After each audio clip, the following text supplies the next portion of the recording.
The most shocking part of the judgment for me was President Tinubu congratulating Amukpetan for the elections. And I wonder, what is he congratulating him for? Is it for the failure?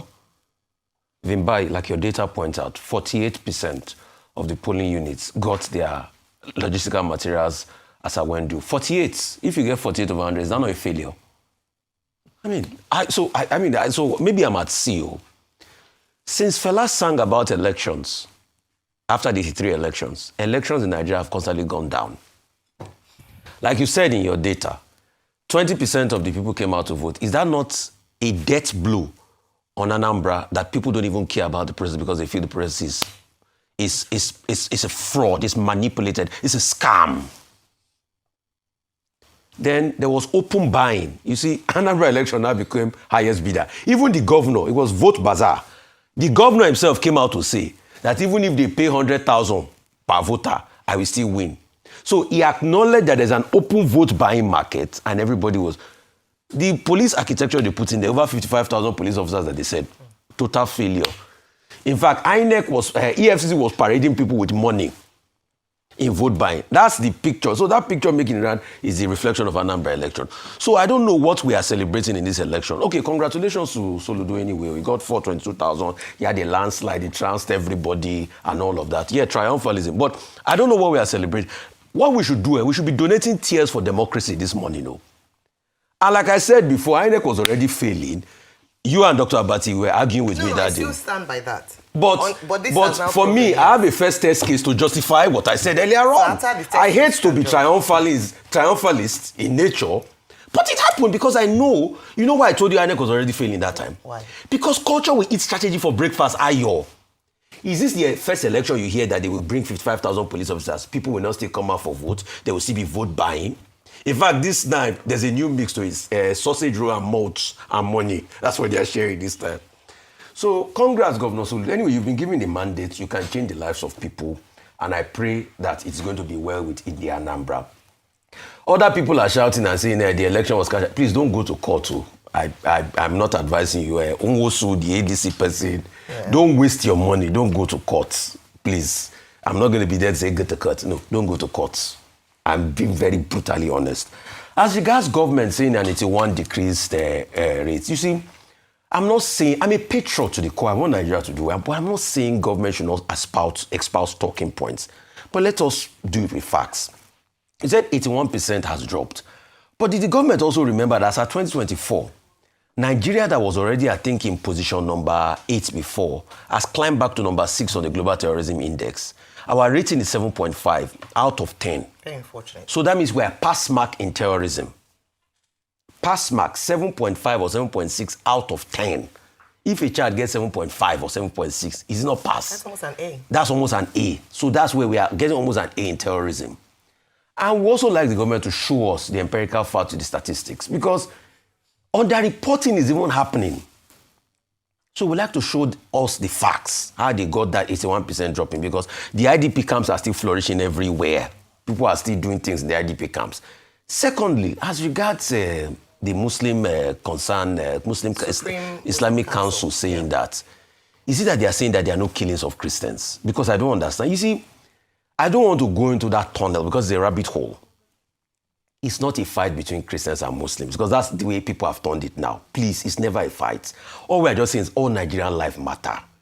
Christians are being killed en masse. Muslims are being killed en masse. Can we stop the problem? And all of this conspiracy theory and propaganda that because Nigeria supported the two-state solution and all of that, please, it's not about that. Those are conspiracy spewing talking points. Let us face the fact that people are dying. And we cannot collect, because you see, when we pass through this phase and the killing continues en masse, it is the same people that will come out and say people are dying. So should we close our eyes and say Trump is the devil when people are dying, rather than solve the problem?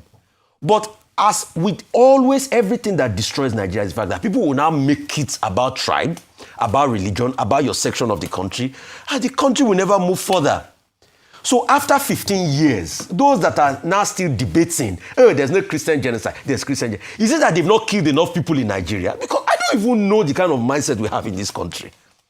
We are saying people are dying. Let's bring a solution to it. People are debating, oh, the nomenclature you use is not good. Are Christians not dying? Are Muslims not dying? Everybody knows. Have they not killed people enough?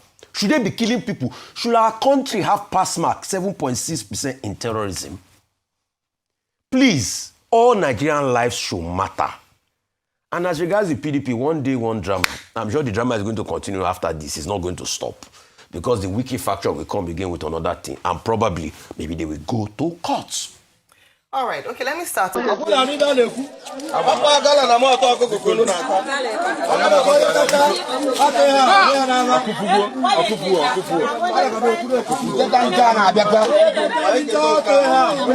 All right, so you see, we already know that there was going to be a vote buying. Yes, as usual, there's never been an election that conducted in Nigeria that there wasn't a vote buying. Definitely, there will be a vote buying. Even during the campaign itself, we could recall that Soludo, once upon a time, when he was doing a campaign on a rally ground, he said something. He promised incentive to a polling unit that will win their polling unit.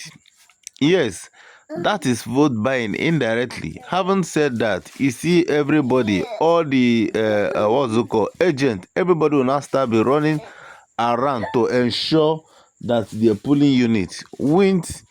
And what does that tell you? He put a price tag on each polling unit that wins.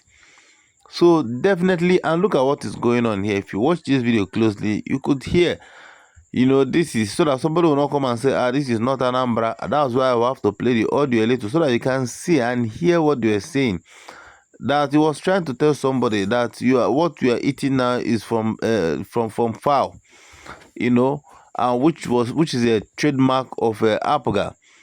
And they were telling them categorically, he said, when you are going to vote where you see, foul, Apaga. Categorically, we are telling them, you have your PVC, you collect gala amount, and then you collect 1,000 naira.